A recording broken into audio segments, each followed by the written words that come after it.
question here. Kev Chino, apologies if I'm mispronouncing your name. You want to weigh in? Yeah, man.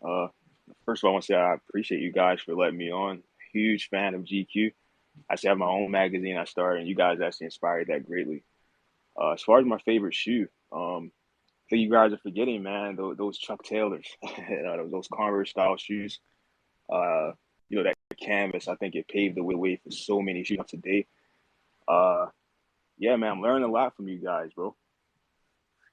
I also think the Yeezys, man, in today's time, it literally paved the way just for that kind of concept, just feel and people just going outside of the box and just thinking out of the realm. So good stuff. I'm into art, so it's usually like a different kind of art, man. Yeah, absolutely. Thank you so much for chiming in, man. I appreciate that. Thank you for reading, and glad to hear that you got your own magazine. That's really cool. What I would say is, yeah, I mean, again, like Jordan brand, Nike does own Converse, but Converse was its own brand that was separate from Nike for many years before Nike was started, and they only acquired Converse, I believe, in the 2000s.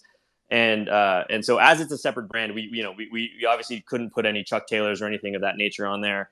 Um, and then with regard to the Yeezy, yeah, it would have been cool. Like, again, for the sake of put the Yeezy twos on there, because it's one of the greatest sneakers of all time, and the Red Octobers in particular are probably the most sought after and hyped sneaker of all time.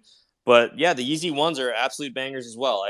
I wish we could have had room for it to tell both those stories. But I do think that the story that we did get about the Yeezy 2 and the designer, sort of Nathan Van Hook, told me there's a lot more to it actually that I wasn't able to get into the article. But he was like, how Kanye likes to operate. Like he likes to fly people around and meet people in different places. And so just in the designing of this shoe, like he had to fly all over the country, all over the world.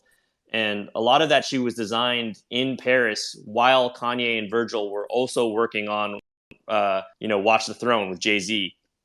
And just sort of hearing about, his creative mindset and the way that he's able to work on all these different projects at all different times is pretty mind blowing. So yeah, Kanye, another for better or worse sometimes a true creative visionary in his own right.